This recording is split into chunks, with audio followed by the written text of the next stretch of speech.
This is The Drive with Dale Lolley and Matt Williamson on your 24/7 home of the black and gold. SNR, Steelers Nation Radio.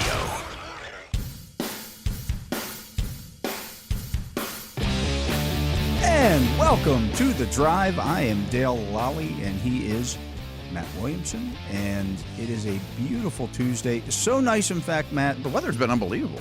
Yeah, but the last few days, a couple of days have been so nice that the lanternflies came back out. I know. I thought they were done. But they disappeared, and then all of a sudden, here they are again. They were plentiful today. Yeah. I squashed 7 or 8 probably on the way in. I think I got 6. I thought they were done, yeah. No, so you beat me for the day. We still have to walk back to the cars. Oh, yeah, we'll go together. Well, we won't go together. I got something else to stick around, yeah. So it's going to be a trust factor there on that one. I'll let you know tomorrow. So Mike Tomlin holding his regular Tuesday press conference. There won't be one next week because the Steelers are going to be on the bye, and it's going to be the day after they play the Giants. But talked about some of the injury issues here, and it doesn't look like Dante Jackson's issue is going to keep him out of the game on Monday night. Good. Montravius Adams, however, looks like that is a longer-term issue, but Tomlin didn't have any idea of how long. Okay. So we won't know injured one. reserve or not for a couple of days probably. Right. Looks like they'll get Cordell Patterson back this week. Nice. At least a possibility. DeMonte KZ is expected to be back this week. And Tyler Matakevich. And I was thinking about it, and Tomlin was rolling through the injuries. He said, Cordell, Tyler, and I'm like, who's Tyler? Yeah, Tyler. yeah, I forgot about him. I had to start thinking about which of the Tylers on what Tylers are on the roster here, and it's Tyler Matakevich. He's been on injured reserve with that hamstring injury. So a very good special teams unit. Just got a better one. Just got a nice better boost. guy back. Absolutely. And KZ plays teams. And KZ as well, yeah. And of course, Cordell Patterson. Right. Like your your special teams that have been outstanding are getting 3 big dudes back this week. Yeah, you sent me a chart today that was just how much have you gained from special teams and turnovers combined. The league's over here, and then the Steelers are like top right is the best you could possibly be, like off the charts. Yeah. I mean, it's been really that good. Yeah, I mean the red zone turnovers that they've gotten, that leads the league, and then you look at 3 block kicks. Block kicks, right? Yeah, just everything has Field been. goal kicker never misses. The punter's good. The returner's been good. Right. Yeah, Chris Boswell's a machine. They've thrown 1 interception too. Yeah, and Boswell's a machine. Boswell is a machine. Yeah, it's like just jot it down. Don't even worry about it. Like he comes out onto the field, I'm already typing up the for the tweet that he's made the field goal and just hit send. Yeah, like once you've had to not or the send PAT it, or what, you just send. Send, yeah. Honestly, if you took out, it's like his whole career. If you took out the injured seasons, the 2 injured seasons that he's had, he would be the most accurate kicker in NFL history by a lot. I say it's not even close. Like he would be over 94%. Yeah, and I don't remember I remember one a couple years ago. He had a groin all year, and I can't remember the other one that was quote a bad year. It was I think it was a groin as well that season. Early in his career, right? It was like 2018. I think he missed several kicks that year, and finally they ended up going on IR with the groin injury. But he's as good as they come. He really are. He really is. I mean, like neither one of us are real big on kickers in the Hall of Fame, and I think Tucker's the only one that I would ever vote for. But Boz would be on that next tier. I think he had a better career than Vinatieri and guys like that might end up going. Yeah. I think he's a Hall of Honor guy. He's never missed a kick in the playoffs. No, kicks in weather. He doesn't kick. He kicks in weather. The only kick he's missed this year is from 62 yards. Right, 62 yards. The fact that they even trotted him out there. I saw somebody tweet. I think the Titans. His leg's stronger now than it used to be. Too. Yeah, I asked Tomlin about that a couple weeks ago at his press conference. I'm like, is his leg stronger now? He's like, he's always had a strong leg. Yeah. I think Mike just trusts him more. The league also trusts 50-plus yarders much more than everybody's they ever have doing too. Yeah. Right, and he's better than everyone else. He's the most accurate kicker from beyond 50 yards in NFL history. Yeah. It's better crazy. than Justin Tucker. I know. And Tucker's been falling off. Yeah. I doubt he's not even 2 anymore. Yeah. So, it's just been amazing to watch. And I said the Titans had a thing on their kicker. I can't remember who it is now, but he's made like 19 in a row or something like that. And hasn't missed a kick this season. I'm like, yeah, but does he attempt 62-yard kicks? Like Boswell would not have a miss right now, and he would be all anybody was talking about if he didn't have. Yeah, when it looks like he's one of the guys that missed one. Yeah, but it was from 62 yards. From 62 yards, right? Yeah, most people aren't even trotting. They didn't even try it, right? You know, a lot of these, and that's such a weapon. Oh, it's such a weapon. I mean, once you cross midfield, you're probably going to get points. Yeah, I mean, a little further, obviously, but I mean, it's not that much to ask to get into his range and pretty much know you're getting 3. Yeah. I always love it. Everyone does it. I do it. But all the announcers like, just take the 3. You know, like whenever it's decision time. Like got some like breaking news. Oh, okay. So Montravius Adams goes on injured reserve. The Steelers put cornerback C.J. Henderson on the active roster. Apparently there were some teams trying to lure him off of the Steelers practice squad. Okay. And they also, with the open spot on the practice squad, signed defensive tackle Braden Fajoko. Oh, okay. So he is back. He's back. Okay. I thought he was on IR. No. No? Okay. They never put him on IR. Okay. I think he might have been an early. Was he injured in training? I don't think he was injured in training. I think he just didn't make the roster. He was on it. He was on the practice squad, and then, of course, you start getting some injuries. You needed a bunch of offensive linemen. Yeah, right. But, I mean, he was a solid depth nose type guy. Oh, yeah. He's played a lot in the NFL. Yeah. That's not a bad guy to have around. Okay. Absolutely. Henderson's interesting, too. And so I want to pull up a draft profile on him just because he was a very early pick. Extremely athletic. Extremely athletic. I just want to check his combine because it was top 10 overall type stuff, you know? My computer's not doing what I want it to do. So they add him to the active roster. We'll see. Not great news about Adams, obviously. Tomlin hasn't said anything about Corey Trice over the last couple of weeks. I wonder if he's just so you know that James Pierre is a core special teams guy. Yeah. I mean, he's their best gunner. He played. They were lucky he was floating around. They really were, right? And you know, came in and played well on Sunday in the second half of that game. Basically, played the last 5 snaps of the first half, and then the entire second half against what everybody says is receivers. Yeah, right. everybody said might be the best skill position group in the league, and Devontae Adams didn't have a catch in the second half of that game. I found the Henderson stuff. Okay, here. go ahead. I mean, he's a specimen. I mean, he went to Florida. He's 6'1", which is a huge corner, folks. He's 204 at the combine, also a huge corner. Long arms. Probably was a little lighter than he actually is, so he could run faster. Possibly, because he ran a 4.39. Yeah. With a 1.51 split, 37.5-inch vertical, 10.7 broad, 20 reps on the bench, like stuff you don't see from corners. Like, he's not squeaky clean, you know. I mean, but he's also at a career crossroads where you better do something now or people will stop calling. You know? Yeah, absolutely. Yeah, see what they can light a fire under. Yeah, so again, it's like playing with house money when you get a guy like that. Kind of like the Darius Rush stuff. I mean, it didn't work out, but you had an opportunity. You're not the one that invested in him. Right. It'd be different if you're the Jags and used the first-round picks and got nothing out of them. If you're going to pick them up off the scrap heap, give it a shot. And sometimes it's all about, with guys like that, opportunity and just the scheme. Yeah, a lot of times guys are just bad scheme fits for certain teams. And the Jags don't actually have the best track record of drafting and developing talent at the top of the draft. No. But he's been with several teams. Yeah. So that's the situation there. Tomlin was asked about Roman Wilson, and he said, look, he got hurt late in the week and missed practice, and I got to see him practice. Yeah, that I don't seemed understand like a why that's so no-brainer. hard for people to understand. This is the way Mike Tomlin has treated every rookie, regardless of where they were drafted, who they are. You got to practice. Yeah. Because the last thing you want, especially with a wide receiver, is to have some guy out there running around who doesn't know what the hell he's doing. With a veteran quarterback. That turns into interceptions, Yeah, exactly. This time last week, I assumed he'd be get a hat every week type of thing. But the second he got injured at all in practice, it was like, oh, no chance. I mean, like, it to your point, it shocks me that some people are like, oh, I can't believe they didn't have Wilson out there. It's a no-brainer. It's an easy one to figure out. This is not a difficult riddle. Mike Tomlin's track record. He hasn't deviated from this his entire career. If you're a rookie and you don't practice, if you're even sometimes a first-year guy, or in year 2, I should say, if you don't practice during the week, you're not playing. Yeah, you need to know You need to know what you're doing. Let me see it on the field. Yeah. I mean, so much. It makes a lot of sense. Yeah, so much of coaching is about trust. Huge. Absolutely huge. Again, especially at that position, because if you run the wrong route and the quarterback's expecting you to be here and you're over there, and he threw the ball or even worse yet, you cry. I mean, like anytime you're watching tape or TV and you see two receivers in the same area, somebody screwed up, and then you're running into your buddies, and that turns into a mess. I mean that's the worst part that could happen. Yeah, so he has to get on the field and stay healthy. Also, so many of those routes are.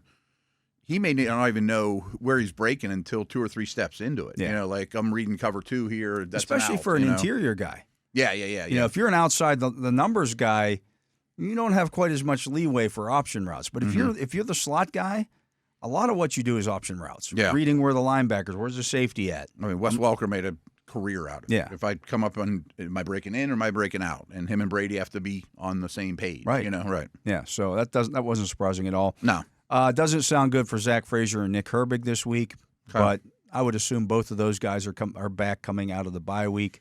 Since they didn't go on IR, it seems like that would be a logical timeline. So, all in all, I mean, getting some guys back. Getting close to the bye week, you're going to get Cam Sutton back at that point as well. And then he comes back right after the bye, right? Right after the bye. Yeah, okay. He's eligible to return. So I know Beanie Bishop did good things, but I think Sutton's your starting nickel the second he can. Yeah. He partially did good things because people pick on him. But good for Beanie. Yeah, good for Beanie. Friend of the show. Friend of the show, absolutely. I mean, you come on this show, you go out, you get 2 interceptions. Picks, make plays. Yeah. So Tomlin was asked a lot about, obviously Russell Wilson. And I thought his answer he was asked about the play action stuff. And for those of you that don't know, I looked this up last night. They found the numbers finally came out. Wilson on play action passes on Sunday night. 9 of 12 for 157 yards. That's a 119.7 passer rating. Yeah. Utilizing play actions. He averaged 13.1 yards per attempt.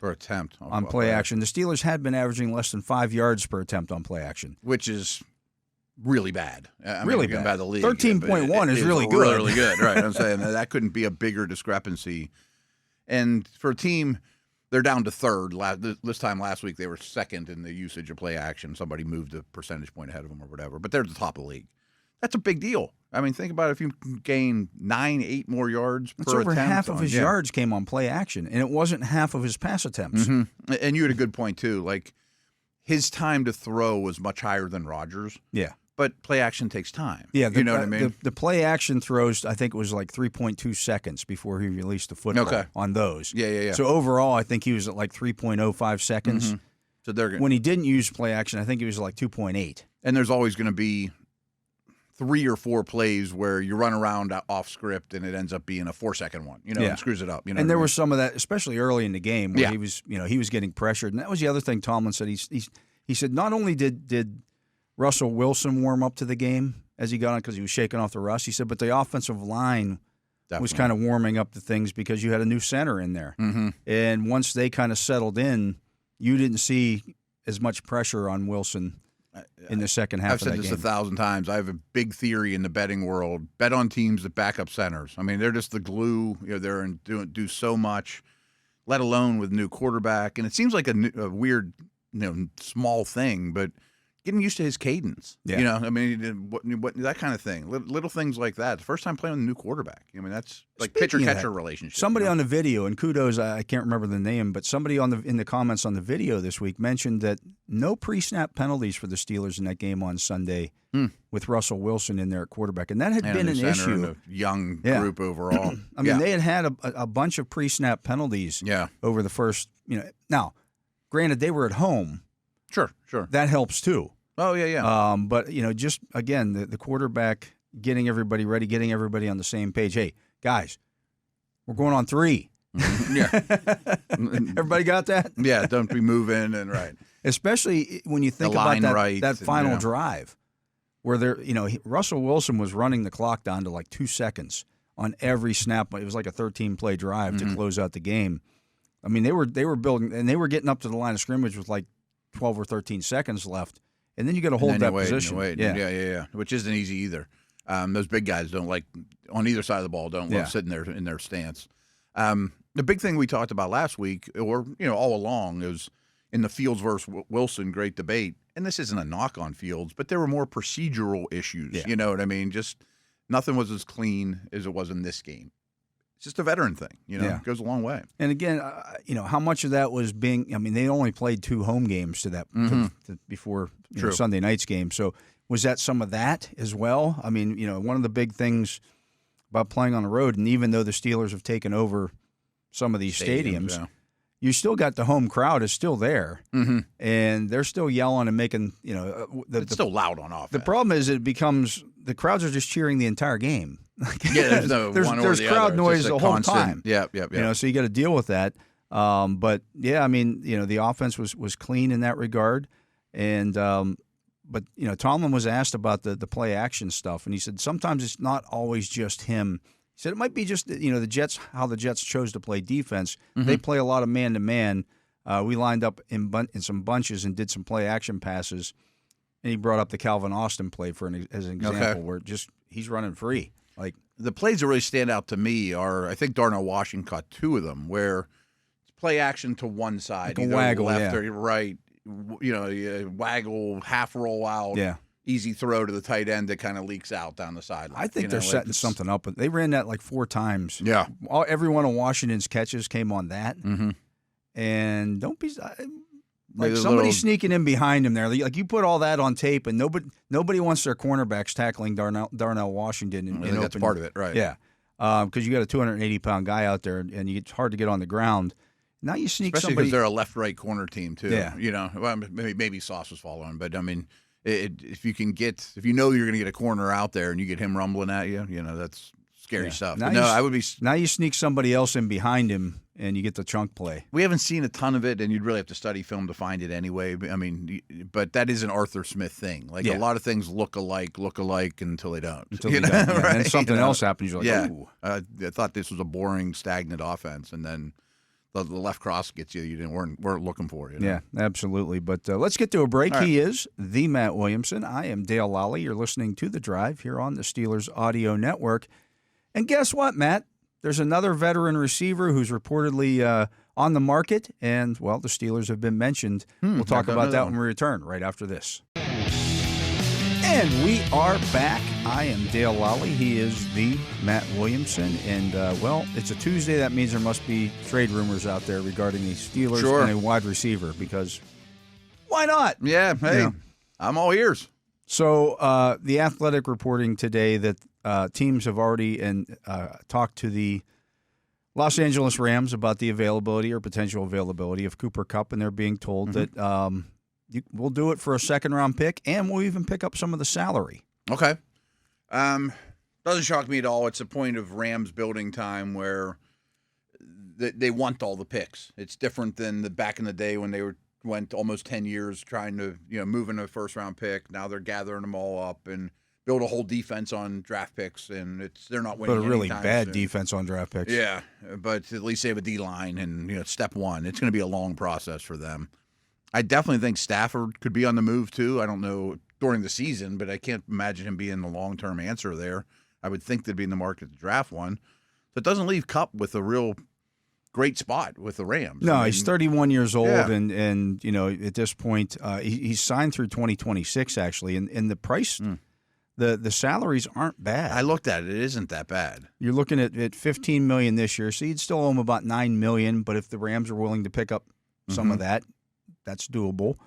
And then you look at 2025 is $12.5 million, and 2026 is $14.8 million. Now the problem is he's going to be 32 years old next year, so you're going to want to pick that up. And he's got a little injury history, and he plays hard. Yeah. He plays hard. He would fit in well on here from like a blocking perspective. Yeah.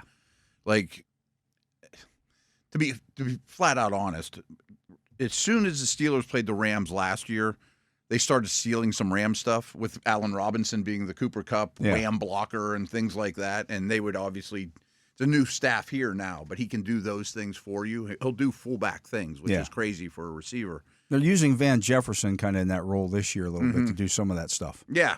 I mean, Allen Robinson took it to an extreme. That's why he was on the field and he was really good at that. back to the compensation, though. Like, when Devontae Adams was getting traded, we won a second and something else. Or, that ended up not being the case. As I say, it's always you it's can always ask be for less this. than that. It's going to be it's less a negotiation. Yeah, exactly. It's not. You're not going to get a second-round pick for 31-year-old Cooper Kupp coming off of two. I don't think so. Back-to-back injury. That's where I wanted to riddled go years. Yeah, like I'm not giving you a 2. I'm sorry. I'll give you a 3. I mean, the most I would say is I'll give you a 3, and you don't pick up any contract. We'll handle it. I mean, that to me is my top dollar. But maybe you can get them for less. A 4 this year and a 4 next year. Can you do it for a 4 with conditions that could turn it into a 3? Mm-hmm. Yeah. I mean, if he gets X amount of catches in a Steeler uniform, you get a 3 out of it. Yeah, that'd be fine. And one of the beauties of the Steelers' bargaining power is the money doesn't hurt them. They have such flexibility that they can. Yeah. I don't want to lose too much in draft capital because it might be a semi-lean draft after the Fields trade. Who knows how that goes? So I'm not thrilled. I'm not giving up a 1 or 2 in this deal, probably in any way, shape, or form. But I think we could talk.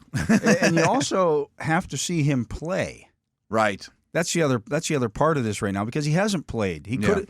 There was talk that he might play last week, and then he didn't. Mm-hmm. And, like a last-second scratch. Yeah, it makes me wonder if they're like, let's hold him out to make sure he's completely healthy so we can kind of showcase him in this game. Yeah, and I'm not sure if we talked about this or not because I did it on another podcast. When they did hold him out, I thought, well, maybe he's getting traded Monday. You know what I mean?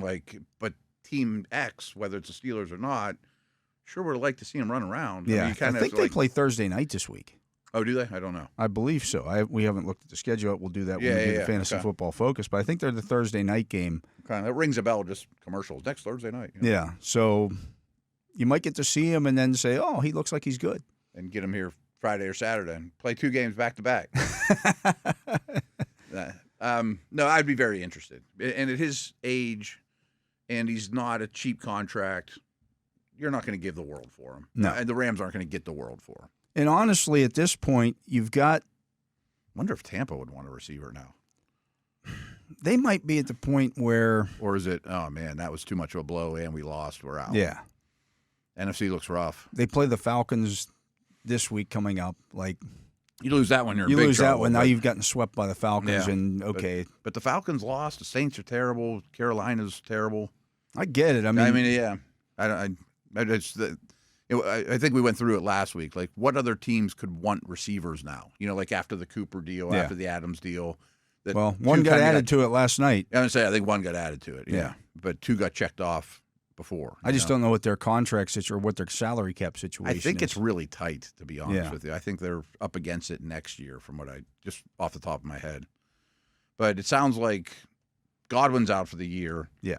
Evans is not. I feared he tore his hamstring bad by just the look of it and getting ruled out immediately, and thought, man, that guy might end with 100 touchdown catches and his 1,000-yard streak might end, which probably will anyway now. But what a career he's had. But that's an awful blow for the Bucs. Yeah, Tampa Bay, according to Spotrac, has $10.3 million in cap space. Okay. They were maybe the most aggressive team in the league of re-signing their own. Baker, Evans, Winfield. So I imagine some of those contracts kick up next year, and now all of a sudden maybe you don't have quite as much space as what you thought. And it's a little different. Spotrac or Over the Cap has them at 10.5. You have to go to the NFLPA website to get the. I'm not going to do all the. My thoughts about it is it would help you win now, and Godwin's a free agent, and who knows if he's even ready for next year. If you were to bring him back, so you run with. But Kupp and Evans for the next couple years, drafted. Old, right? They also drafted with that in mind. McMillan, right? Yeah, exactly. Who's a slot? He's a slot. Yeah, so, absolutely. Yeah, I mean that's something we'll talk about during the fantasy football focus. But he'd probably be the guy that benefits the most from Godwin being out the rest of the year. Oh yeah, I think he got 8 targets in that game last night with Godwin out there. Yeah, I didn't pay enough attention to Sterling Shepard, but he's now on. He's that a team. slot as well. He's a slot and. Baker loves them from their Oklahoma days, and yada yada. Yeah, getting back to the Steelers part of this conversation, they have basically about just under $9.7 million in cap space this year, right now, as we sit here. You wouldn't want to use it all up. You can't use it all up so maybe you would be interested in the Rams picking up some of that salary, just because you're going to need wiggle room if you have more injuries. Oh, yeah. And you can roll over the excess, too, Yeah. and all that stuff. But, yeah. No, I would be open to it. But could also probably, I'm sure we could figure out one player to restructure and be fine. Yeah. You know, and figure it out. The crazy thing about this, the teams with the least amount of cap space the team with the least amount of cap space right now, who do you think it is? For this year? For right now, as we sit here. Saints. They're second. They have the second Wow. fewest. The Carolina Panthers have just $908,000 in salary cap space available to them. They're such a bad organization. How do you do that? Yeah. So I'm a big Mike Lombardi fan. You know, he's been around the block many times in the NFL. And I was listening to his podcast just this morning, and he said, "Guys, I remember the first year of the Texans, the first year of the Jags. He's like, this is worse than any expansion team I've ever seen. I mean, they just gave up 41 to Marcus Mariota." Yeah. I'm sorry. The Chiefs have been a team that a lot of people talked about potentially being in that market for another wide receiver. They only have $4.1 million right now. I mean, the Ravens have been another one. They got 4.2. They're not making any trades. I don't think the Ravens need a receiver at this point. I mean, Bateman's fine. I kind of thought about them with Adams. They just want to run the ball. They're run the the only ball team so in the league that's much, run the and- ball more than the Steelers. I mean, they play 12, they play 13, they play 22, they play, you know, I mean, like, there's not even a third receiver on the field that much for them. Yeah. You know, like if Flowers' injury was worse than we thought or whatever, yeah, maybe. You're in it to win it. But the Chiefs would make sense. I mean, he could be your Cooper Kupp. But they don't have the cap space to do it unless they go to the bank of Mahomes. Yeah. And So he could be your better Juju. I don't know how much that creates if you just restructure for this year. I think they already did restructure for this year with Mahomes. Recently. Yeah. Yeah. And frankly, I don't know how that works all that well. When you restructure in season to make it always happens preseason. You know what I mean? Yeah, but if you've already restructured it, you can't restructure it again because you've already lowered the cap hit for that year. Like the Steelers couldn't go to Cam Hayward and do it again. No. You know, they just signed him. But they could go to TJ or Minka or whoever, you know. Yeah, I'm just looking up what Mahomes' base salary is here this year. It's $9.8 million, so they could create some space with that, but not a great amount. Yeah, there's not that much room there to wiggle. No. Maybe Chris Jones or Kelsey. I mean, they could restructure Joe Thuney, but I think this is the last year. Is this the last year of his contract? I don't know. So you're not going to get that's the other part of the equation. You're not going to restructure Jawan Taylor because you don't want him around past this season. I think you want him to vanish. Yeah. They don't. You look at guys that are coming up this year and just add a year to it. I mean, when you look at the Chiefs' salary cap, they've only got 5 guys who have a base salary of more than $5 million this year. Okay, and so they've already done a lot of the jiggering right now. Yeah, they've already maxed those credit cards out. Yeah, interesting. So they're kind of What's the Rams cap look like? They got a little bit. They've got $2.4 million, but that already takes Kupp's contract into Yeah. If they move them, they account. free some of that up. Yeah, they free up a little space, actually. Who do you think would want Stafford? Like, someone mentioned Vikings. I don't understand that. I don't understand that. The Saints aren't going to be in the market for him. They can't go old again. No. I don't see a landing spot right now. Right. I mean, it would have to be a contender. Yeah. He's not going to Carolina. No. Or something like that. No. Right. Yeah, I don't know about that one. Maybe that's an off-season move. Yeah. I just don't see. Like if I were the Giants in the offseason, something like that. Yeah. I mean, you'd have to think about, hey, we're kind of in it here. Let's make it. Let's do something here to, if you're the Colts or you're ready to give up on Anthony Richardson completely and say, hey, we're kind of in this. Let's make this deal and see if we can make the playoffs. It's not like Tennessee.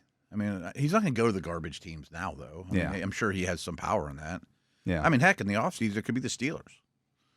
Yeah. I mean, everyone's thrilled with all the quarterbacks all of a sudden, but last week they weren't. And Matthew Stafford's pretty good. But yeah. I mean, you need to it'd have to be somebody that has an injury or is just completely unhappy with their current quarterback situation. And I don't know if he would get moved this year. I think Kupp does. A team like the Raiders isn't going to do it. Like, why? I don't think unless you just want him in the building to, Right. But then he might win you enough games that you're blowing your draft pick. Mm-hmm. So no, I don't see him getting moved. See a spot. Like I could have seen Miami the day after Tua got hurt, but now he's coming back. You know? Yeah. So yeah, I mean the salaries aren't astronomical with Cooper Kupp. The cap hit for him for the Rams is astronomical. It's $29.7, almost $29.8 million, but they paid all that. They paid all that signing bonus. They restructured him so $5.78 million of his cap hit is based on the restructure bonus that he got. And plus, they have Puka coming back, and the guys have been playing while they're out have shown some promise. Atwell and Whittingham and those guys. Yeah, you might as well play those guys. They're your future. Exactly. And you probably draft one next year anyway. So it makes all the sense in the world to move them. Definitely one to keep an eye on there. I would think Kansas City, Tampa Bay, or Kansas City can't afford them. They would have to do something, but yeah, they can't afford I don't them. know. I just think you can always make cap space. I don't know. Yeah. When you've only got 5 guys who have a cap hit or have a base salary of more than $5 million, you're not restructuring anybody to fit. If you were the Chiefs, even a modest contract under your, would you say take our second and a fifth and pick up all his contract? I mean, like do something like that. If you're willing to take some contract, maybe I can pay you enough to take it all. Well, I mean, that's basically what you would have to do. Mm-hmm. And again, now you're mortgaging your future. Oh, big time. In a big way. Yeah. And you've got some guys you're going to need to replace. Mm-hmm. Both their guards are up. And in big picture, you got Rashee Rice coming back. You got Marquise Brown coming back. You also have Rashee Rice facing a suspension. I don't know if he'll play at all next year. Yeah. So I mean, there is some unknown there. Mm-hmm. I might be interested if I were them. Oh, I'm sure they'd be interested, but yeah. The money and all that. Making that happen and being interested in making it happen are two different things. Yeah, yeah. I might be interested in overspending on draft capital to get him because he'd be under contract for a couple of years too. But he's also going to be old. Oh yeah. Your team gets pretty old pretty quick. Not that they already are. I mean, could he be a Travis Kelce replacement? Sure. In a way, yeah. Absolutely. That's why the whole thing with like DeAndre Hopkins didn't make a whole lot of sense with them. No, because again, you can't. I think they want little fast guys on the perimeter and big Cooper Kupp, Juju, Rashee Rice guys in the middle. Yeah, and I'm not sure Hopkins is either. Yeah, what's Hopkins cost? His base salary is $8.2 million. Is he up after the year? Yeah, he's got some voidable years on there and things of that nature. Okay. I mean, I think he'd be dirt cheap. You would think, but he also hasn't done much. Yeah, what's his knee like? That's one that maybe you don't even injuries, right? The same thing with these guys, these older guys. Like Mike Williams. If you played in the league for 10 years, you have an injury history. Oh, Kupp definitely does. Yeah, I think he was. So even does injured. Hopkins. Oh yeah. I think Kupp might even had something coming out of school, from what I remember. I think there was something back then. Maybe dropped them around. Yeah, so it's interesting. It's fun to talk about. Yeah, but then you're also people never think of it this way. Sometimes you just inherit someone else's headache. I'm not saying Cooper Kupp's a headache or whatever, but signing Mike Williams sounded great. Well, he's injured all the time. Who cares? Sign him anyways. But now the Jets are going to dump him for a bag of football. Did you see his body language? He had one catch against the Steelers on Sunday. He looked like he was going through the motions. And it was down the field late in the game. Catches the ball. It was a nice gain. Immediately looks to the sidelines, and they're bringing him back over, and he just gets up and starts shaking his head as he's walking off. What am I doing here? Right. Yeah. I don't know if he'll play another down for the Jets. I don't know that he solves the Steelers' wide receivers problem, though. No, I like what you said about it. What we really don't know is it a problem? Mm-hmm. Because we haven't gotten to see. We've gotten one game of Russell Wilson with these receivers. Yeah. We saw Calvin Austin catch a 36-yard pass. We saw Van Jefferson catch a touchdown pass. But correct me if I'm wrong. We're only going to get one more game to know that answer. But they also had the bye week. Before the trade deadline. Yeah. Right. I'm still very much in the market. But I like I'm what in you the said market. About, But I like what you said about Mike Williams, though. Like, okay, I mean, if you want to give him to me for nothing, but I'm not done looking. Yeah. That didn't. Problem solved. That's not an Ayuk move. That's not a Cooper Kupp move, Now, he has as many catches this season as Van Jefferson. And he looks sluggish. Yeah. I mean, he can go up and get it, and I would love to see him in that wide receiver room, but I'm not giving you much for him. No. Because he's also making money. Right. Not a great deal of money, but still enough that you're going to. Not a rookie deal. Yeah, you're going to. I don't know that he makes you markedly better, No. like some of these other guys that we're talking No, the about. other guys are certainly more desirable on game day. Yeah. And I don't trust Williams to stay healthy. I trust him the least of all. Yeah, of you them. talk about an injury right, history. Right. That's the guy. Every time he lands, it's like It looks like a rocket landing in the ground. right. Yeah, I mean he lands hard and gets up slow all the time. Yeah, absolutely. Let's get to a break. He is the Matt Williamson. I am Dale Lolley. You're listening to The Drive here on the Steelers Audio Network. And Matt, there were a couple of games last night, and they affect the AFC overall picture. Let's talk about those when we return right after this on The Drive. Welcome back. I am Dale Lolley. He is the Matt Williamson, and this is The Drive on the Steelers Audio Network, which you can hear right here on the Steelers Audio Network every Monday through Friday from 4 to 6, except for next Monday because there's a game. Right.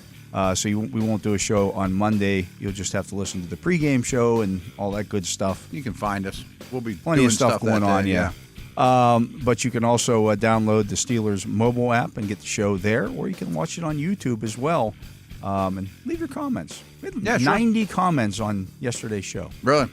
It hasn't even been up 24 hours yet. Were they all telling us how smart we are and wonderful? Well, they're not how nearly as good-looking we are? nasty as they were last week. Let's put it that way. Wins change things, too. Changes perception a little bit.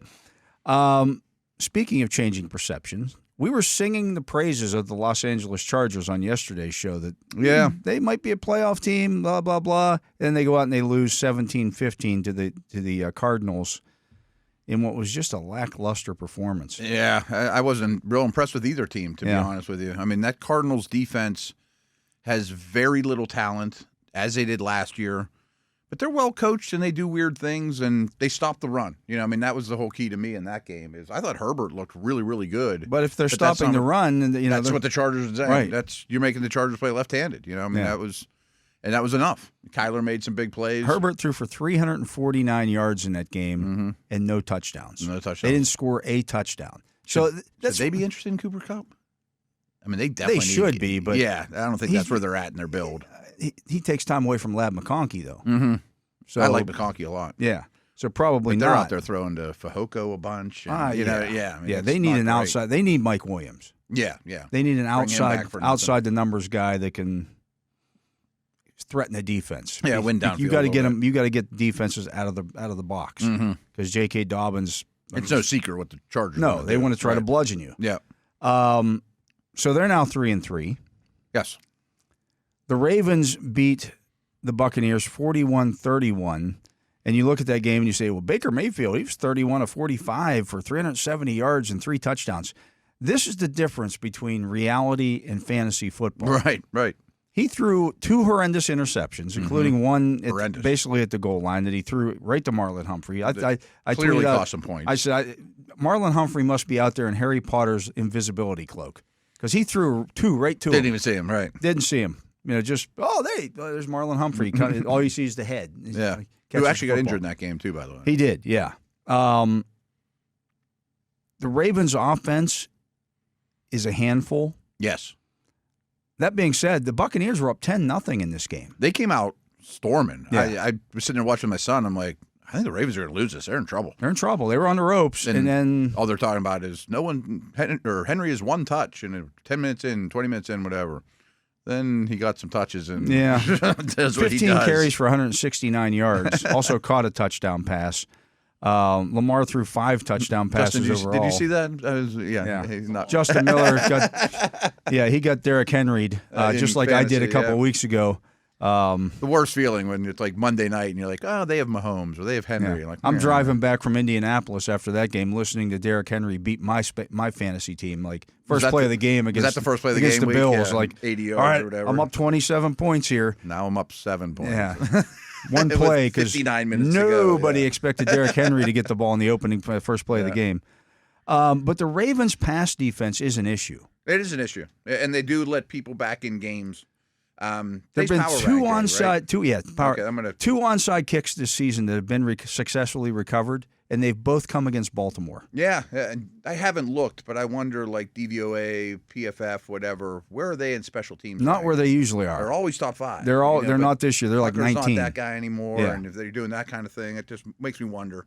I mean, Steelers have him Even twice. the punter hasn't been as good this year as he was last year as a rookie. Doesn't surprise me. Yeah. I mean, usually that's a market in stone. They're going to be one of the best special teams units out there.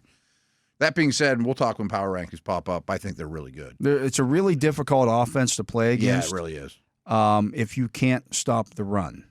No, 100%. I mean, then you're doomed. Then you're doomed. I mean, you got no chance. Yeah. If you're capable of stopping the run with your front seven, you don't have to devote a safety to it. Mm-hmm. I think they're much. I'm not saying easier to play, but they're not easier than if you can. Yeah, right. Because Kansas City beat them by not allowing Derrick Henry to take over the game. I was listening to Aaron Schatz this morning, and they were talking about that Raiders win in Baltimore. And they said, every year we have one top of the DVOA that gets beat by the bottom of the DVOAs, and we just shake our head about it. And they were talking about all the penalties they took and how they let the Raiders hang around and didn't finish them off. And that's going to go down as one of the strangest games of the year, I think, when it's all said and done. I mean, one of the worst teams beating one of the best. Yeah. But if you look at that opener, Kansas City held him to 46 yards on 13 carries. Henry. Yeah. Okay. And they win the game 27-20. Well, that 20 points is the fewest amount of points that they've scored this season. Now, they lost the second week of the season, 26-23, and Henry had 18 for 84. Again, didn't take the game over. No, right. And I think that's the key. If you don't let him – Lamar's going to be Lamar, but you can't let Henry take the game over. See, what's still crazy to me about Henry is he still breaks the long ones. You know, I'm not sure the Steelers would allow him to scamper 80. You know what I mean? Like, everybody does let him scamper 80, but it always seems like it's like against the Jags when they were bad on a Thursday night, or Houston when they had no quarterback, and the Bucs D's not the best in the world either. Really, in that game last night, Tampa Bay in the first half of I think he had like 8 carries for not much. Then he gets free, and then all of a sudden he breaks a couple of long ones, and he's got 15 for 169. Yeah, like that's where I was going with it. Like, I think I can live even with the Steelers defense, him getting 100, 120 yards if he doesn't have that. I mean, if it's on 21 carries and. Well, first of all, I don't want him getting to 21 carries, but that game's going to be 13-9 no matter what. Because you want your offense to score enough points to take him out of the game. That's just not how Ravens Steelers go, though. I understand that. But again, that's why you make the move to Russell Wilson at quarterback, because one thing that the Ravens have done time and again this season, they have maybe the worst pass defense in the league. Yeah, a lot of blown coverages, too. I mean, a lot of mistakes, and I think that's a big issue for them. As everyone knows, I mean, we're digging into these opponents. I'm doing a bunch of stat stuff. And the Steelers are, maybe people don't know, but the Steelers are at the top of the league in like every run defense category, just behind the Ravens. Yeah. I mean, like they're the Although top two. And Tampa ran the ball effectively on them last night. Not too bad. Yeah, not too bad. Yeah. So it just makes me wonder a little bit. They're giving up 287 yards per game passing, 67% completion percentage, 14 touchdowns that they've allowed. I bet that's right 27th or lower. Well, they're dead last in yardage allowed. Are they last? And they're next to tied for 30th in the league in touchdown passes allowed. Like the Dolphins have given up 3. Think about it. Yeah. Chicago's given up 4. That Jets team had only given up 4 going into the game against the Steelers. Passing touchdowns. Yeah, passing touchdowns. So this is a team that can be had through the air. Yeah, you definitely have to attack them that way. The funny thing but is, not recklessly like Baker did. The funny thing is, I just happened to be looking up some Joey Porter stats today because I was looking up some stuff for the matchup show. I assume he's going to see a lot of neighbors this week. I would absolutely think so. And I'm looking at Pro Football Focus. I just happened to look up the Pro Football Focus grades, and I'm like, all 3 Steeler cornerbacks were in the 70s or lower. Yeah, you texted to me. They're all like the worst. Yeah, like they're really, really low. They're at the bottom of the league. And Beanie Bishop is the highest rated Steelers cornerback. Dante Jackson is second. Joey Porter Jr. is third. It doesn't pass the eye test. No, and frankly, if we had Beanie on again, I bet you he would tell you he probably shouldn't be first on that list. Right. Every Ravens cornerback was ahead of them. Like, and you're dead last in pass defense. Right. And people wonder why I trash the grading system at Pro Football Focus. And if the only story I could write is if they were the worst pass rushing team in the history of the world. They're not. And they're not. You know what I mean? Right. Like they were forced to cover for 5 seconds at a time. Well, then you'd have bad grades. But they're allowing a lot of yardage and production through the air. 8.1 yards per attempt. Wow. Per attempt. Yeah. Wow. Is that last? It's not even last. Arizona's worse. Wow. But it's second. It's second. I mean, all the metrics say they are a bad pass defense. Quarterbacks have a 101.6 passer rating against them. And the corners are important in pass defense, you'd think. So, again, they're good, but they have their warts like everybody else. Oh, I agree. I think we had this conversation last Power Rank Day that I don't see a great team in the league right now. You know, like the Ravens were better last year at this point than this year. You know, I mean, the Lions are going to be at the top of the power ranks too. They're really good. But they still lost Hutchinson, and Jamison Williams is getting suspended again or something too. Like, they got issues too, man. They got issues. Everybody does. Yeah. Kansas City's not the juggernaut they usually are. Everybody thought the 49ers were going to the Super Bowl, and they'll be lucky to make the playoffs. They'll be lucky very to win the fortunate. division. Yeah. I mean, I don't know if they'll make the playoffs either. I mean, they better turn some things around real quick. So it's out for the year, you know. This is just one of those years that maybe you get hot at the right time. And we'll get this, the power rank stuff. But another thing Aaron Schatz was saying, he said, for this time of the year, you know, this many weeks in, he doesn't remember a time in DVOA that there were so many awful teams. Yeah. You know, that the bottom 5, including the Browns, you know, like the Giants aren't even in there. Like, well, the Giants are one of them? No, they're not even one of the awful teams. Like, we'll see when we start talking DVOA and power ranks. But there's some brutal teams in the league right now, but there's not like a juggernaut either. Right. I just think that, you know, free agency and everything is kind of Yeah, I mean, they water want everything parity down. Yeah, but that's what shocks me, that there are so many awful ones, but that doesn't countect with, you know, these undefeated teams. It goes back to what we were through. talking about all offseason when you know the Steelers over/under total was 8.5. Actually, it was lower than that at one point. Wasn't it 7.5? I think it was 7.5 when it first came out. I'm like, if anybody hardest thinks schedule ever, blah, anybody thinks this team's going to win less than 7 games, 7 and 10. You're on drugs. Yeah. Like, you've been around. Yeah, it's just not going to happen because Right. there's so many bad. I don't care. And we talked about when the schedule came out. Yeah, the back end of the schedule is difficult. Sure. No doubt. But the front end, as we've seen, It's been pretty a favorable. lot of winnable games. Yeah. I mean, last week was the first time I picked against the Steelers, and I was wrong. Yeah. You know what I mean? Like, And that's it's- pretty and frankly, they probably should have or could have beat the Colts and Cowboys. Absolutely. They're not that far away from being undefeated. Yeah. You know, I'd love to play them again. Yeah. You know what I mean? I'd take the Steelers every time against both those teams. Absolutely. Yeah. Absolutely. Let's get to a break. That's going to do it for hour number 1 here of The Drive on the Steelers Audio Network. We'll be back with hour number 2 right after this. Welcome back to The Drive. I am Dale Lolley. He is the Matt Williamson, and it is week 8. Sure in is. the fantasy football season. It's time for the fantasy Moving right football along focus here. We'll take a look here at the upcoming schedule. Is in this a the bit. week with no bye weeks? There's one weird week, right? Either this week or next week. There's no bye weeks. Now you're asking me questions I don't know the answer to yet. I haven't gotten into week 8 yet. All right. This That's is always why the first time I hear That's about why we're it, too. doing this. We'll look at that. I know the Monday night game. That's the only one I know. Okay. Well, I'll count to 16. If there's 16, then there's no buys. We're not going to really look at quarterbacks who are available because if there's a quarterback available in week 8, he probably stinks. 2 is the only one I'd pay attention to.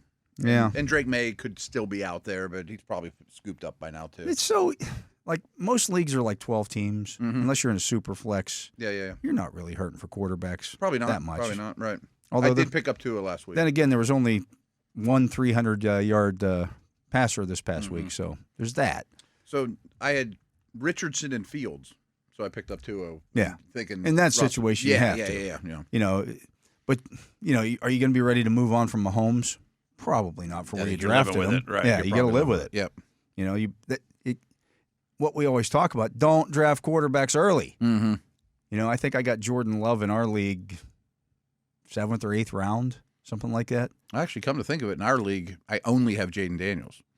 I decided I'm never going to play my backup, and then he probably gets there. plays this week. He probably does, but I'm at least going to have to keep an eye out for a quarterback. You know, there's plenty of guys. there's available. somebody. I'm going to pick up Russell Wilson. You know, Yeah, there's. I think there's even better options than that. Not that Russell Wilson would be a bad option. No, but, right, but he's going to be out there. Yeah. At running back this week, Kamani Vidal only rostered in 15% of leagues. Last night wasn't a ringing endorsement. No. But we know they're going to run the ball. We know they have a good line. We know Dobbins' injury history, and Gus is on IR. So I don't even care about who Vidal is. He's got a chance to be the bell cow. Yeah. You know, it's not that hard. Not that hard to figure that out. Roshan Johnson rostered in 15% of leagues. That doesn't excite much. Jaylen Warren is only rostered in 41% of leagues. That is a mistake. That's a crime. Yeah. You're talking about a guy that had over 1,000 total yards from scrimmage last year, and he's been hurt the first 6 weeks of the season. Who's an injury away, too, from really being a from blowing up. Asset. Yeah. And even at that, too. He did enough. You can flex him now. He got 13 carries for 44 yards or whatever. It's caught a couple of balls. That's going to only continue to increase. 13 carries are probably going to be there every week. But he was out there constantly on every third down, and they gave him a couple of series. Mm-hmm. And Wilson's got quite the history of throwing the backs. Yeah. I mean, he should be in every league. Absolutely. I mean, I understand he was out for a little bit and maybe dropped during bye weeks and stuff. I was even listening to a fantasy football show today, and they're talking about all the guys who are available, and they got to Jaylen Warren, and they just kind of glossed over it. And then they ranked the guys in the order that they pick them up, and Jaylen Warren was like the 7th guy on there. I'm like, are you nuts? And I'm taking him over the 2 guys you mentioned already. Absolutely. Easily, yeah. He's also a better football player. He's a better football player than those guys. Justice Hill, 18% rostered. I always roll my eyes, but he's in a really good situation. He's out there every third down. Yeah. And what if Henry stubs a toe? He'd be out there a lot. A lot. Yeah. Yeah. Tyler Goodson, 14% rostered. I think Taylor's coming back, but Goodson's not a bad player. If you got Taylor, Goodson's your handcuff. If you're going to do that, I think so. Yeah. I think is Goodson worth more to you than Sermon? Yeah, I think yes. Yeah, I think he's a better football player too. He blew by him. Yeah, and he's a better receiver. Sean Tucker, 19% rostered. Last night's game didn't do much to. It's a 3-headed backfield. That's he got what you like avoid. eight plays. That's all he played. Was third on I hardly noticed him. I was watching 2 games at once. White was actually out there the most, and then right behind him, and then Tucker was just kind of out there picking up the pieces. And like all my dynasty leagues, people put in like 40, 50% of their fab money for Tucker. Mistake. I'm like, have him, right? Yeah. Wide receiver Juwan Jennings rostered in 29% of leagues. So all those people that ran out to pick him up after he had the big game dropped him. And Which now is understandable. Now he's actually relevant again. I think he's highly relevant. Yeah. I mean, it's a good offense. They don't play the Chiefs every week. Debo, I assume, will be back in the fold, and I assume he's off the trade market too, by the way. Yeah. But Ayuk's out. That's all you need to know. All you need to know. Yeah. Keon Coleman rostered in 32% of leagues. Real quick on Jennings, the Niners gave him money. They like him a lot. Yeah. Yeah. Who was that? Keon Coleman, 32%. He had over 100 yards, and he's a high draft pick, and I understand it. But I think Cooper's going to eat into him a lot. I mean, he didn't play a ton of snaps. He didn't play a ton of snaps, but Cooper might open him up a little bit too. Yeah, I mean, the whole passing game in general, pie might get bigger. Yeah. He's okay. Yeah. Ricky Pearsall, 13% rostered. He was on the field. Jumping in? He was on the field a lot. Yeah. First game ever as an NFL player. You can't. But didn't catch a lot of passes. No. Would you rather have him or Coleman? They're drafted like 3 spots apart. I think I'd rather Pearsall. Probably, but he's probably the 3, though. He's the 3. That's the thing. And McCaffrey's going to be back. I heard maybe by week 10 or something like that. I have a hunch he gets back sooner than originally thought, too. That might happen, too. It's not we'll just save you for the Super Bowl. Like, you better get the playoffs, dude. Right? Yeah, it's time. Yeah. Jalen McMillan, 2% rostered. Who's Jalen McMillan? Tampa Bay. Is that his name? The Washington kid? Yeah. Okay. I don't know why I didn't know his first about name. him. I know. I don't know why I didn't know his first name. 2% rostered. He's going to be a hot He's going to be highly relevant. They throw the ball a lot. Godwin was leading the league in receptions. Right. It won't be a one-for-one replacement, but it'll be. But if he gets half of what Godwin was getting. Yeah. No, he's worth it. Yeah. I don't know if I'm starting him this week, but I wouldn't mind him at the bottom of the roster. I would be preemptive and go out and get him now. Yeah. I'm taking him ahead of Pearsall and Coleman and those guys. I mean, he could get over the second half of the season. You're looking at, we got 10 games left. He's going to get 60 targets. Evans is going to be out for a while. Yeah. So. No, grab him. Cedric Tillman, 0% rostered. I have slight interest. Just because Judy's bad, Moore's bad, Winston's an upgrade. Yeah, what we don't know. Yeah, it's definitely going to be Winston because the other guys are all hurt. DTR's hurt? Yeah. I didn't know if he got hurt to let They went Winston and in signed Bailey Zappi today to fill out and put him on the active roster. Yes. Tillman's in his second year. I liked him a lot coming out of school. He's been sitting in a lot of my dynasty teams doing nothing. Yeah, that's a good opportunity for him. What we don't know is which one Winston likes the best. Yeah. I mean, it looks like Njoku's really gets the spike with Cooper leaving, no matter who the quarterback is. But I know Winston's going to throw it downfield. Yeah. Jerry Jeudy, 48% rostered. I have no interest. None. Not really. I don't understand why they had to go trade for him and give him money. It never made sense. A very Browns-like thing to do. Yeah, he's a brand name guy. Romeo Doubs, 44% rostered. We talk about this every week. I mean, the three not Jalen Reed guys, you're just rolling the dice on him. But he had 40, he's as good as anyone. 2 weeks ago, he had 49 yards and 2 touchdowns. He outsnaps the other two. This past week, it was 8 for 94. I know. Like, it's screaming at us right in our face that he's no worse than a number 2. I know. Like, I don't want to admit it because I like the other two better. They're sexier names. They have more ability. But Dobbs is trustworthy and he's good. Yeah. An injury would really help him, though. Yeah. Not to him. Troy Franklin, 1% rostered. I'm not excited about anything in the Denver passing game. I don't see it. I'm sure they want to get him more incorporated, but Sterling Shepard, 0% rostered. We mentioned him. I mean, Baker likes him. He's had a good career. He's had a massive injury history, but he's a move the chain slot, boring. Can trust where he's going to be at. Yeah. He'll be in the field more now. Jalen Tolbert, 20% rostered. I don't know what he did this week. They were off. Yeah. So he did nothing. He did fine. That's why he's rostered in only 20% because, again, everybody runs out to pick these guys up after they had a game. Then they don't have a big game. Then the bye week comes along and you cut them. Something else. And yeah. When you're picking guys up, it should either be somebody that you think, well, the way to look at it, do I see myself at some point this season starting this guy? Yeah. Is there a path? Is there a path to something where I can say on Sunday, yeah, that guy's in my starting lineup? If not, unless it's a stash of a running back. I would say stashing running backs is a different world. That's a different world. But if I've got a wide receiver on my roster, is he ever going to start over my top guys? No. Then don't pick him up. Right. Or don't hold on to him. Because all you're doing is wasting a roster spot that you could have a good young running back sitting there waiting because those guys do get hurt more often. Yep, and this is a time of year, too. It's amazing to say. It's not even Halloween, but if you get a tight end that's just been sitting there that you're never going to start and yours has already had his bye or don't a backup hold on to quarterback. Him. Backup quarterback. That's silly. Go pick up Vidal. Yeah. And if your opponent picks him up and plays him against you, so what? So what? He's not as good as your starter. Right. So you'll find someone just like him. Yeah. It just some of the stuff that goes on. We've had guys in our league carrying 3 tight ends. Like, what are you doing? Yeah. Why would you possibly carry 3 tight ends? Let me take this opportunity. I don't do it often, but I understand carrying 2 defenses sometimes. Sometimes, if your number 1 defense is really good, or you're streaming every week and you're playing matchups, all right. Yeah, if you look ahead and be like, I'm going to use this guy on week 1, 3, and 7, and these other ones, I kind of get it, especially in deeper leagues. But it has to be 2 defense I think are pretty darn good, too. Yeah. Or a 1-week rental while mine's on a bye. I mean, I've been streaming defenses all season long, and I did it last year, and, there's always somebody available. We mentioned that there's so many bad teams out there. Oh, yeah, there's so many targets. You'll find a team that I can play that matchup. Oh, yeah. The Browns. Whoever the Browns are playing. There's 7 of those teams probably that you're comfortable. New England or as long as it's not Carolina's defense. Yeah, Tennessee. Just pick a team and roll with. They're not going to beat. They're not going to hurt. They're playing against those teams. All right, they're not going to score a bunch of points. No, right.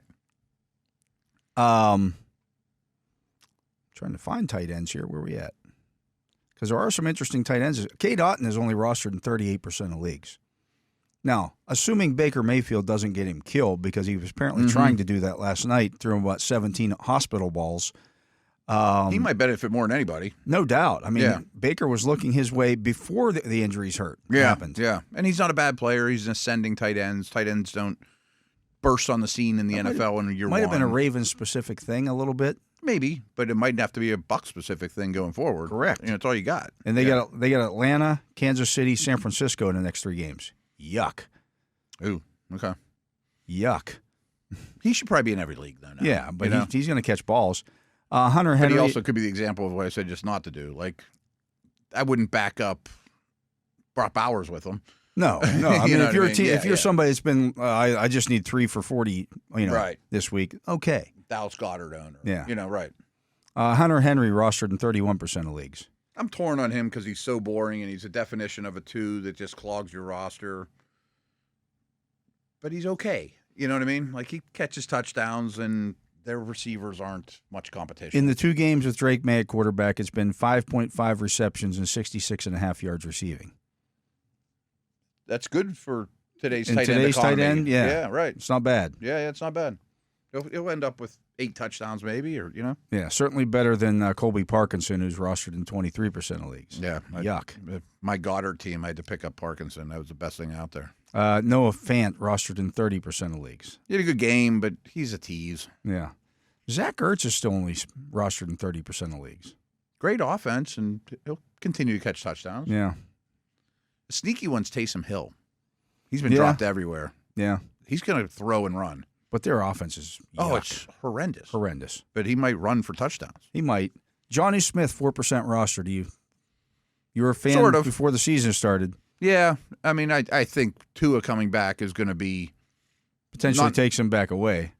And I say it's going to go to Waddle and Hill. I mean, I Yeah. think Hill had like 4 yards or something, or 4 passes thrown his way last week. was Like, insane. That's not going to happen. Yeah, just insane that they just I'm keeping an eye on John. don't find a way to get those guys to football. Like, what are you doing? Right. I mean, coming off a bye against the most vanilla defense in the league in the Colts, and you can't get the ball really in even a Chan's hands, let alone, I mean, they're last in offensive EPA by a mile. Yeah. And the Browns are in this league, The Patriots exist. Right. Looking at this week's schedule, the Thursday night game is Vikings at Rams. Okay. So that obviously playing- I affects mean, the Kupp- Vikings Kupp aren't a streamer. situation now. But Oh, no. and you're not starting the Rams defense. Easy one, right. That could be utter destruction. It's Yeah. in LA, but still, There'll could be a lot of purple in the stands, though, Yeah. too. The Ravens are at Cleveland. Wow, the fire that up. Yeah, the Ravens are probably owned in pretty much every league, and Mm-hmm. the Browns stink. I say I would. Can you start the Browns defense? No. I think they'll be on the field forever. Yeah. And it wouldn't shock me soon if Garrett's talking about getting this foot surgery and that kind of stuff could be on the horizon. Titans at Lions. Lions, but they're probably in your league. And Yeah. The Titans have been a decent streaming value, not this week. No. Colts at Texans. Yuck. You're gonna start the Texans Start defense. the Texans are probably in a league, though, too. Not the Colts. The Packers are at the Jaguars. Yuck. Can you start the Packers defense this week? Yeah. It's probably going to end up in the top 12. Yeah. Jaguars are unstartable. Yeah. Jordan Love might throw for 600 He's yards in that tear game. that secondary apart. The Cardinals are at the Dolphins. No and no. I think no and no now. I mean, a week ago, I'd say the Cardinals, even though they're not a good defense. They did give up just 15 points to Justin Herbert last Yeah. night. So there's I that. would fear to.